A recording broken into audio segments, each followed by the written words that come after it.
നമസ്കാരം. ഞാൻ ഹരിപ്പാട് KS പണിക്കർ.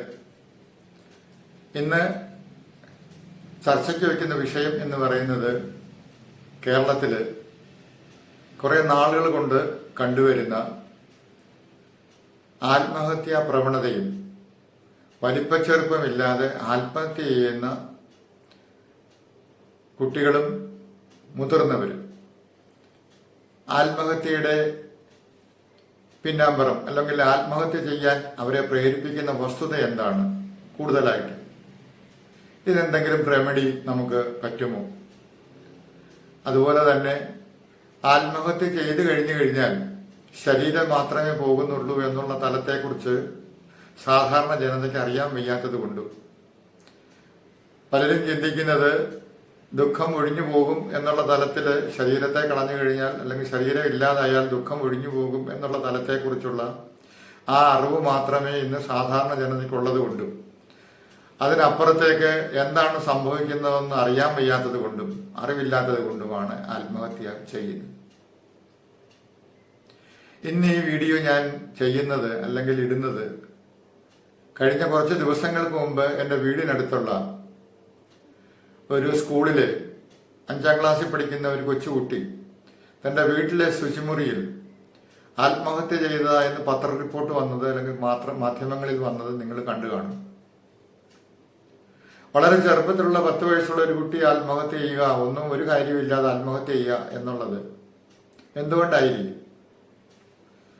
അതുപോലെ തന്നെ പ്രായമായ ചെറുപ്പക്കാരിലും പ്രായമായവരിലും, പ്രായമായവരെന്ന് പറഞ്ഞു കഴിഞ്ഞാൽ മധ്യവയസ്ക കഴിഞ്ഞ അനേകം സ്ത്രീകളും പുരുഷന്മാരും ആത്മഹത്യക്ക് വിധേയരാവുന്നവരുണ്ട്, ആത്മഹത്യ ചെയ്യുന്നവരുണ്ട്. ഇതൊക്കെ എന്തുകൊണ്ടാണ് സംഭവിക്കുന്നത്? കേരളത്തിലാണ് കൂടുതലും ഇത് പെരുകി വരുന്നത്.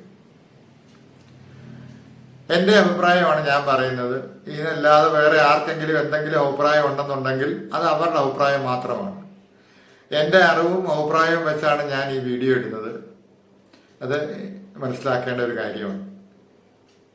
ഭൗതിക തലത്തിലുള്ള നെട്ടോട്ടമാണ് ഭൗതിക തലത്തിൽ മുന്നേറാൻ ഓരോ മനുഷ്യനെയും പ്രേരിപ്പിക്കുന്നതാണ് ഇന്ന് ഈ ആത്മഹത്യക്ക് പ്രധാന കാരണമെന്ന് മനസ്സിലാക്കാൻ കഴിയുന്നു. കഴിഞ്ഞ ദിവസങ്ങളിൽ തന്നെ വളരെ ഉയർന്ന ഉദ്യോഗത്തിലിരുന്ന ചില വ്യക്തികൾ, ആളുടെ പേര് ഞാൻ പറയുന്നില്ല, ആത്മഹത്യ ചെയ്തു. ഇനി കുറെ നാളുകൾ കൂടി ആ വ്യക്തിക്ക് ജീവിതത്തിൽ തുടരാം. ശമ്പളം കിട്ടും, അത് കഴിഞ്ഞ് പെൻഷൻ കിട്ടും. എന്നിട്ട് പോലും ആ വ്യക്തി തുടരാതെ ഇടയ്ക്ക് വെച്ച് ആത്മഹത്യ ചെയ്യാനുള്ള കാരണം എന്തായിരിക്കാം? ഇതിന്റെ എല്ലാം പിന്നില് ഭൗതികം മാത്രം, സാമ്പത്തികം മാത്രമാണുള്ളത്. മുതിർന്നവരുടെ കാര്യമാണ് പറയുന്നത്. 2 തരത്തിലാണ് ഈ മുതിർന്നവർ തന്നെ ഉള്ളത്. ഒന്ന്, സർവീസിൽ ഇരിക്കുമ്പോൾ ആത്മഹത്യ ചെയ്യുന്നവരുണ്ട്. അതുപോലെ റിട്ടയർ ചെയ്തതിന് ശേഷം ആത്മഹത്യ ചെയ്യുന്നവരുണ്ട്. അതൊരു വിഭാഗം. ഗവൺമെന്റ് സർവന്റായിട്ടിരുന്നിട്ടോ കമ്പനികളിൽ വർക്ക് ചെയ്തതിന് ശേഷവും ആത്മഹത്യാ പ്രേരണ കൊണ്ട് ചെയ്യുന്നവരുണ്ട്. ഇതല്ലാതെ സാധാരണ ജനങ്ങൾ, അതായത് അവർക്ക് ഗവൺമെന്റ് സർവന്റോ അല്ലെങ്കിൽ മറ്റുള്ള ജോലിയോ ഒന്നുമില്ല, പക്ഷെ അവരും ആത്മഹത്യക്ക് ശ്രമിക്കുന്നവരുണ്ട്, ആത്മഹത്യ ചെയ്തവരുണ്ട്. എന്താണ് ആത്മഹത്യ? അതിനെക്കുറിച്ച് നമുക്ക് ഒന്ന് ബ്രീഫായിട്ട് സംസാരിക്കാം, അല്ലെങ്കിൽ ഡിസ്കസ് ചെയ്യാം. ആത്മഹത്യ എന്ന് പറയുന്നത് അതിന്റെ പേര് പോലെ തന്നെ ആത്മാവിനെ ഹത്യ ചെയ്യുന്ന കാര്യമാണെന്ന് നിങ്ങൾക്ക് എല്ലാവർക്കും അറിയാം. ആ പേരിൽ തന്നെ ആത്മാവുണ്ട്. ആത്മാവെന്ന് പറയുന്നത് ഞാൻ കാണാത്ത ഒരു വസ്തുവായതുകൊണ്ട് ആ പേരിനെ കുറിച്ച് എനിക്ക് അറിയില്ല, ഞാൻ അതിനെക്കുറിച്ച് ചിന്തിക്കാറുമില്ല. ജീവന്റെ തുടിപ്പ് നമ്മളിൽ ഓരോരുത്തരിലും ഉണ്ടെന്നുള്ള അറിവ് നമുക്കുണ്ട്. ഇല്ലെന്നുണ്ടെങ്കിൽ എൻ്റെ നിലനിൽപ്പ് സാധ്യമല്ല എന്ന് നമുക്കറിയാം. ജീവന്റെ തുടിപ്പില്ല എങ്കിൽ എൻ്റെ നിലനിൽപ്പ് സാധ്യമല്ല എന്ന് നമുക്ക് ശരിക്കും മനസ്സിലാവുന്നുണ്ട്. അപ്പൊ ജീവന്റെ തുടിപ്പ് എവിടെ നിന്നാണ് ഉണ്ടായത്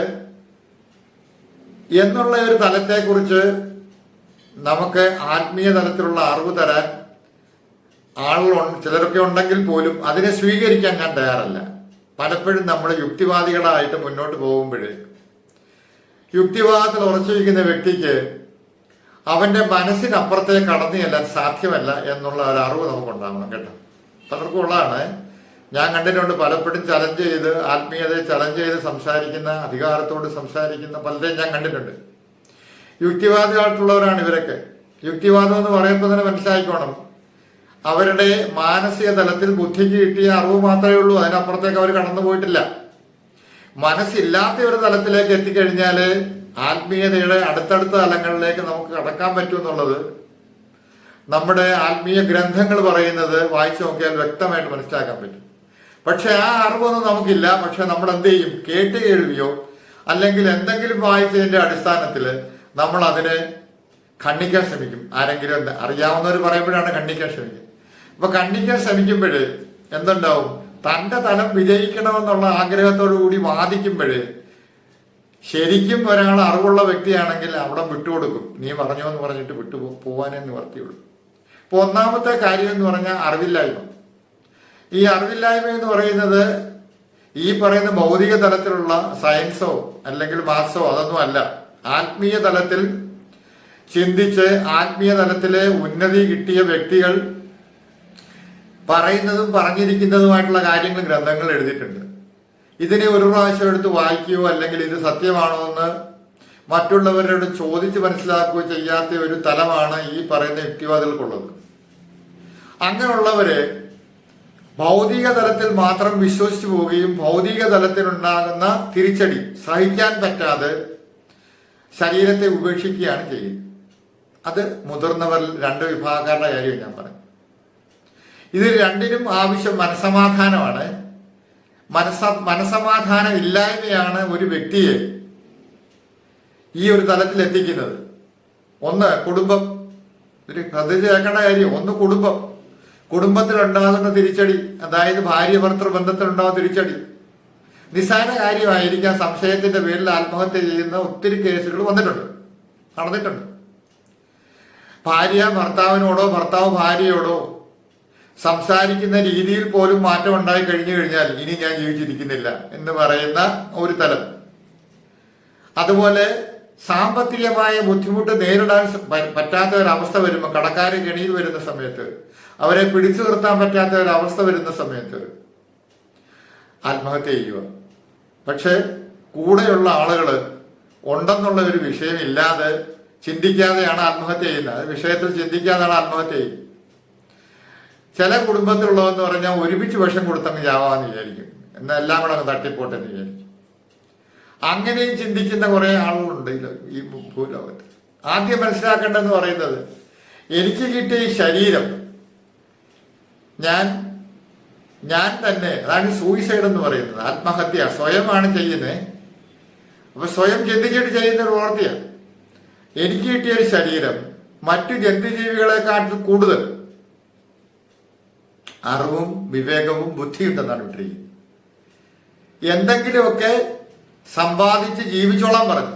പക്ഷെ മനുഷ്യൻ എന്ന് പറയുന്ന അത്യാഗ്രഹിയായി പോയത് കൊണ്ട്, ആഗ്രഹത്തിൽ ഒതുങ്ങാത്തത് കൊണ്ട്, കിട്ടുന്നതിലൊന്നും തന്നെ പോരാ എന്നുള്ള ചിന്ത വരുന്നത് കൊണ്ട് അവൻ എന്ത് ചെയ്യും? കൂടുതൽ സമ്പത്ത് സമ്പാദിക്കാനുള്ള അല്ലെങ്കിൽ അതിനെ കൂടുതൽ കിട്ടാനുള്ള വ്യഗ്രതയോട് പോകുമ്പോൾ കിട്ടുന്നില്ല എന്ന സ്ഥലം വരുന്ന സമയത്ത്, ആഗ്രഹങ്ങളാണ് എല്ലാത്തിന്റെ പിന്നിൽ വർത്തിക്കുന്നത്. കിട്ടുന്നില്ല എന്ന തലത്തിൽ വരുമ്പോൾ കടം വാങ്ങിച്ച് നമ്മൾ ചെലവാക്കാൻ മുതിരുന്നത് കൊണ്ടാണ് ഇങ്ങനെയുള്ള പ്രവണതകൾ കൂടുതലും ഉണ്ടാകും. കടക്കണിയിൽ വീണിട്ട് അത് കൊടുക്കാൻ പറ്റാത്ത ഒരവസ്ഥ വരുന്നുണ്ട്. അവിടെ ഉണ്ടാകുന്ന ബുദ്ധിമുട്ടുകൾ അവരെ ആത്മഹത്യക്ക് വിധേയരാക്കും, അല്ലെങ്കിൽ ആത്മഹത്യാ പ്രേരണ അവർ ചെലുത്തുന്നുണ്ട്. അത് സ്ത്രീകളിലാവാം, പുരുഷന്മാരിലാവാം. പ്രേമനൈരാശ്യം മൂലം വളരെ ചെറുപ്പമായിരിക്കുന്ന കുട്ടികൾ ഇപ്പൊ തന്നെ സ്കൂളുകളിൽ പഠിക്കുന്നത് പണ്ടത്തെ സ്കൂളുകളുടെ ചരിത്രമല്ല ഇപ്പൊ നടന്നുകൊണ്ടിരിക്കുന്നത്. ഇപ്പൊ സ്കൂളുകൾ എന്ന് പറഞ്ഞാൽ ഒരുമിച്ചുള്ള സ്കൂളിൽ ആണും പെണ്ണും ഉള്ള സ്കൂളുകൾ എന്ന് പറഞ്ഞു കഴിഞ്ഞാൽ അവിടെയും അന്യോന്യം കൗമാര തലത്തിലുണ്ടാകുന്ന ഒരു വൈകാരിക ബന്ധം അവനുണ്ടാവുന്നുണ്ട്. അല്പാൽപമായിട്ടുള്ള അല്ലെങ്കിൽ അല്പബുദ്ധിയിൽ വരുന്ന ചിന്ത തന്നെ ഇപ്പം അതിലൊരു കോമൺ ഭാഷയിൽ പറയുന്നുണ്ട്, തേച്ചിട്ട് പോയി എന്ന് പറഞ്ഞിട്ട് ഭാഷ പറയുന്നുണ്ട്.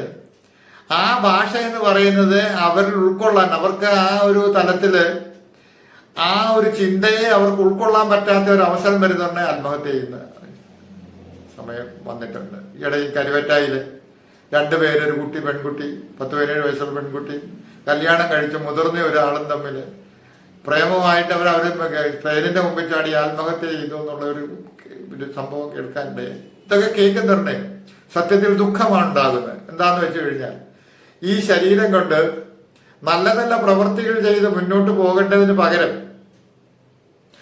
തന്റെ മനസ്സും ശരീരവും വേറൊരു തലത്തിൽ നെഗറ്റീവിലേക്കാക്കി താൻ സ്വയം കണ്ട് ഒരു കൂടിനകത്തിൽ ഒതുങ്ങി നിന്നുകൊണ്ട് ആ കൂട്ടിൽ തന്നെ നമ്മൾ ചിന്തിച്ചുറപ്പിച്ച് ചെയ്യുന്ന ഒരു സംഭവമാണ് ഈ ആത്മഹത്യ എന്ന് പറയുന്നത്. പണ്ട് ഏതോ ഒരു ക്ലാസ്സിൽ 7-ലോ 8-ലോ മറ്റോ ഞാനത് എന്തോ ഒരു പുസ്തകത്തിൽ വായിക്കേണ്ടത്, ഇപ്പൊ എനിക്ക് ശരിയായിട്ട് ഓർമ്മയില്ലെങ്കിൽ പോലും, ഗോഷ്പദം, അതായത് പശുവിന്റെയോ മൃഗങ്ങളുടെയോ കൊമ്പുകൾ പതിഞ്ഞാൽ, കുളമ്പുകൾ പതിഞ്ഞാൽ ഒരു സ്ഥലത്തുണ്ടാകുന്ന പാട്, ഒരടയാളം ഉണ്ടാവുമല്ലോ, അവിടെ നിൽക്കുന്ന ജലത്തിന് എത്രമാത്രം സമയമുണ്ടോ പറ്റാൻ, അത്രയും സമയത്തെ ചിന്ത മതി ഒരു മനുഷ്യനെ ആത്മഹത്യയിൽ നിന്നും പിന്തിരിക്കാൻ. ഇത് ഞാൻ എവിടെയോ പഠിച്ചാണ്ടാണ് ഇപ്പൊ പറയുന്നത്. അപ്പൊ ആ ആത്മഹത്യയിൽ നിന്നും പിന്തിരിയേണ്ട ഒരു തലത്തില് നാം ചിന്തിച്ച് ഒരു സെക്കൻഡ് കൊണ്ട് ഉണ്ടായി പോകുന്ന അവസ്ഥാവിശേഷമാണ് ആത്മഹത്യ. ഇനി ഈ ആത്മഹത്യ ചെയ്തതിന് ശേഷം ശരീരം വെടിഞ്ഞു, ശരീരം നമ്മൾ ഇട്ടിട്ട് പോയി. അപ്പൊ ഇതിനകത്തൊരു സാധനം ഉണ്ടായിരുന്നു, അതിപ്പം സയൻസ് വരെ കണ്ടുപിടിച്ചു തുടങ്ങി, തെളിവ് കൊടുത്തു തുടങ്ങി. ഇത് ശരീരം പോയാലും അതിനകത്തിരിക്കുന്ന എന്താണോ അത് പിന്നെ പ്രവർത്തിച്ചുകൊണ്ടിരിക്കും എന്ന് പറയുന്നു. ശരീരം ഉണ്ടെങ്കിൽ രൂപമുണ്ട്, കാണാൻ സാധിക്കും. ശരീരമില്ലെങ്കിൽ രൂപമില്ല. രൂപമില്ലാത്ത തലത്തിലായതുകൊണ്ട് ഒരു 4th ഡയമെൻഷനിലേക്കാണ് നമ്മൾ കയറുന്നത്. ഈ ഡയമെൻഷൻ നിന്നുകൊണ്ട് നമുക്കെല്ലാം കാണുകയും ചെയ്യാം, കേൾക്കുകയും ചെയ്യാം. കാര്യം ഇതിലുള്ള അല്ലെങ്കിൽ ഈ ശരീരത്തിലുള്ള സൂക്ഷ്മ തന്മാത്രകളാണ് എനർജിയുടെ കൂടെ പോയിരിക്കുന്നുള്ള വ്യവസ്ഥ നേരത്തെ ഒരു വീഡിയോ ഞാൻ ഇട്ടിട്ടുണ്ടായിരുന്നു. അത് മനസ്സിലായി കഴിഞ്ഞു കഴിഞ്ഞാൽ ദുഃഖം കുറയും എന്ന് ചിന്തിച്ച് ആരെങ്കിലും ഇത് കേട്ട് കഴിയുന്നവരെങ്കിലും മനസ്സിലാക്കാൻ വേണ്ടി പറയുക. ശരീരം ഇല്ലാതായി കഴിഞ്ഞു കഴിഞ്ഞാൽ ദുഃഖം കുറയും എന്നുള്ള ചിന്തയിലാണ് ആത്മഹത്യ ചെയ്യുന്നതെങ്കിൽ നിങ്ങൾക്ക് എല്ലാവർക്കും തെറ്റി.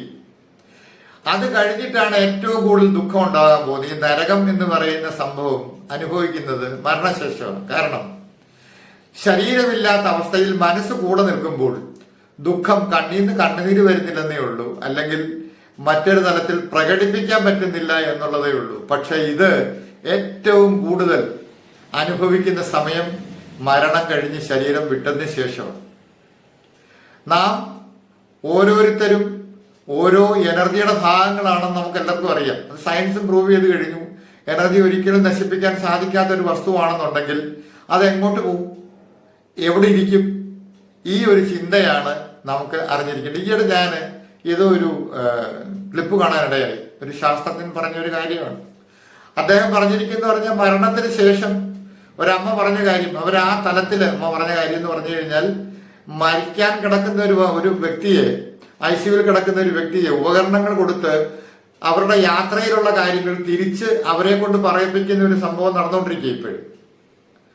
അവര് പറഞ്ഞെന്ന് പറഞ്ഞു കഴിഞ്ഞാൽ, ഞാൻ ഫ്രിഡ്ജിന്റെ പുറത്ത് കയറി ഇരിക്കുന്നതായിട്ട് ഞാൻ കണ്ടതാണെന്നാണ് പറയുന്നത്. അവർ പറയുന്നത് കുറച്ചു നേരത്തേക്ക് അവർക്ക് ജീവിപ്പിക്കാൻ പറ്റും ഒരു വ്യക്തിയെ. കുറച്ച് സമയത്തേക്ക് ബ്രെയിൻ ഡെത്ത് ആയാൽ പോലും ഒരു വ്യക്തിയെ ജീവിപ്പിക്കാൻ പറ്റും.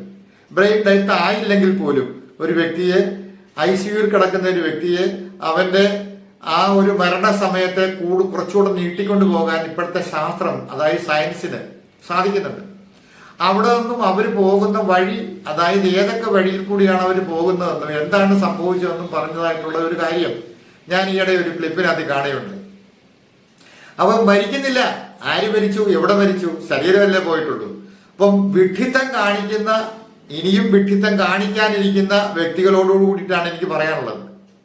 ഒരു കാരണവശാലും നിങ്ങളുടെ ശരീരത്തെ മാറ്റി, അല്ലെങ്കിൽ മരണം എന്ന് പറയുന്ന ഒരു സംഭവം, ശരീരത്തെ ഇല്ലാതാക്കുന്ന ഒരു സംഭവം അങ്ങനെ ഉണ്ടായാൽ തന്നെ, ശരീരം പോയി കഴിഞ്ഞാൽ തന്നെ ഞാൻ നിലനിൽക്കുന്നു എന്ന വസ്തുത സ്വയം അറിയേണ്ടിയിരിക്കുന്നു. പിന്നെയാണ് ഇതിന്റെ രസം തുടങ്ങുന്നത്. കാരണം എന്ന് പറഞ്ഞാൽ, വിട്ടുപോയതിനു ശേഷം പിന്നെ തിരയും, എനിക്കൊരു ശരീരം വേണം, ശരീരമില്ല, പിന്നെ ആഗ്രഹങ്ങൾ കൂടി നിൽക്കുക. പക്ഷെ പോകുമ്പോൾ അങ്ങ് പോയേക്കാന്ന് വിചാരിക്കും. ഞാൻ പറഞ്ഞില്ലേ, ഗോഷ്പദത്തിൽ കെട്ടി നിൽക്കുന്ന വെള്ളം വറ്റാനെടുക്കുന്ന സമയമേ ഉള്ളൂ ഈ ആത്മഹത്യ ചെയ്യുന്ന സമയം എന്ന് പറയുന്നത്. അവ അടുത്ത ഒരു തലത്തിൽ പോയി കഴിഞ്ഞതിന് ശേഷം ഇനി എനിക്കൊരു ശരീരം വേണം. കാര്യം ശരീരമില്ലാതെ ഭൗതിക തലത്തിൽ സുഖങ്ങളും ദുഃഖങ്ങളും ഒന്നും അനുഭവിക്കാൻ സാധിക്കത്തില്ല. ദുഃഖങ്ങൾ അനുഭവിക്കാൻ പറ്റിയേക്കും, കാരണം എന്ന് പറഞ്ഞാൽ മനസ്സുള്ളത് കൊണ്ട്. പക്ഷെ ഇന്ദ്രിയങ്ങളില്ലാതെ, ഇന്ദ്രിയങ്ങളുടെ പ്രവർത്തനമില്ലാതെ, ഇന്ദ്രിയങ്ങളുടെ സൂക്ഷ്മതലത്തിലല്ല, അത് സ്ഥൂലതലത്തിലുള്ള പ്രവർത്തനമില്ലാതെ സുഖങ്ങൾ അനുഭവിക്കാൻ പറ്റത്തില്ല. അതുകൊണ്ട് എന്ത് പറ്റും? ഇത് വേണമെന്നുള്ള ആഗ്രഹത്തോടു കൂടി പിന്നെ അങ്ങ് ഓട്ടമാണ്. ഈ പറയുന്ന എനർജി ബോഡി അങ്ങ് ഓട്ടമാണ്.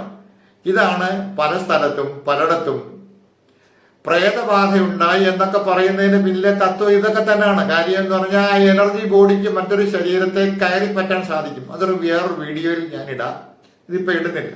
കയറി പറ്റാൻ സാധിക്കും. അവിടെ നിന്നുകൊണ്ട്, ആ ശരീരത്തിൽ നിന്നുകൊണ്ട് അവന്റെ ആ ആളിന്റെ മനസ്സിനെ തൽക്കാലത്തേക്ക് മാറ്റിക്കൊണ്ട് ഈ മനസ്സ് പ്രവർത്തിച്ച് ആ ശരീരത്തിൽ കൂടി സുഖങ്ങൾ അനുഭവിക്കാം എന്നുള്ള തലത്തിൽ ചിന്തിക്കുന്ന ആ എനർജി ബോഡി പിന്നെ നെട്ടോട്ടമാണ്. അങ്ങനെയുള്ള ശരീരത്തെ കിട്ടാൻ വേണ്ടിയിട്ട് പിന്നെ ഒരു ബ്രത്തും, പിന്നെ ഒരു ജനനം ഉണ്ടാകണമെങ്കിൽ അവന്റെ കർമ്മവാസനയ്ക്കും അവന്റെ സംസ്കാരത്തിനും അനുസരിച്ച് എന്ന് കിട്ടും എന്നുള്ളതൊന്നും അറിയില്ല. അപ്പൊ ഇതൊക്കെ എന്ന് പറയുന്നത് മനസ്സിലാക്കാതെയാണ് എടുത്തു ചാടിയ ഒരാള് തന്റെ ശരീരത്തെ ഉപേക്ഷിക്കുന്നത്. ആ ശരീരത്തെ ഉപേക്ഷിച്ചു കഴിഞ്ഞു കഴിഞ്ഞാൽ പിന്നുണ്ടാകുന്ന മാനസിക ബുദ്ധിമുട്ട്. കാര്യം എനർജി ബോഡിയിൽ മനസ്സുണ്ട്, സൂക്ഷ്മതലത്തിൽ. മനസ്സ് നശിക്കുന്നില്ല. അതിസൂക്ഷ്മമായ ഒന്നാണ് മനസ്സ്. ഭൗതിക തലത്തിൽ ഭൗതികത്തിന്റെ അല്ലെങ്കിൽ ശരീര അംശമാണെങ്കിൽ പോലും അത് അതിസൂക്ഷ്മമാണ്. അതിസൂക്ഷ്മമായിരിക്കുന്ന ഈ ശരീരം ഈ എനർജി ബോഡിയിൽ ഈ മനസ്സുള്ളത് കൊണ്ട് അത് ദുഃഖവും പേര് നടക്കുകയാണ്. ദുഃഖത്തിലാണ് ഇത്. അതാണ് അടുത്തത് ഏതെങ്കിലും ഒരു ശരീരത്തിൽ കയറി പറ്റണമെന്നുള്ള ആഗ്രഹത്തോടു കൂടി പോകുന്നത്. അപ്പം ഇതിനു വേണ്ടി ആരും ഉദ്യമിക്കരുത് എന്നുള്ള ഒരു തലത്തിലാണ് ഈ മെസ്സേജ് ഞാൻ തരുന്നത്. കുട്ടികളിലേക്കും ഈ മെസ്സേജ് കൊടുക്കുന്നത് വളരെ നന്നായിരിക്കും. അതുകൊണ്ട് ആത്മീയ തലത്തിൽ ഉന്നതി നേടാനുള്ള പ്രവണത, മനസ്സിന്റെ സമാധാനമാണ് എല്ലാത്തിനും കാരണം. ഇന്ന് വന്ന് കാണുന്ന ഒന്നുമല്ല നാളെ കാണുന്നത്. ഇന്ന് വരും, നാളെ അത് ഇല്ലാതാവും, പിന്നെയും വേറെ തരത്തിലേക്ക് പോകും. ഇപ്പൊ സുഖവും ദുഃഖവും സമ്മിശ്രമാണ്. ആ സമ്മിശ്രമായ സുഖവും ദുഃഖവും അനുഭവിച്ചു പോവാതെ ഒരു വ്യക്തിക്കും നിലനിൽപ്പില്ല എന്ന് മനസ്സിലാക്കിക്കൊണ്ട് മുന്നോട്ട് പോയി കഴിഞ്ഞാൽ ആത്മഹത്യാ പ്രവണത കുറയും. അതുപോലെ തന്നെ ആത്മഹത്യയിലേക്ക് ആളുകളെ കൊണ്ടുപോകാതിരിക്കാനും അല്ലെങ്കിൽ പോകാതിരിക്കാനും സാധിക്കും. നമസ്കാരം.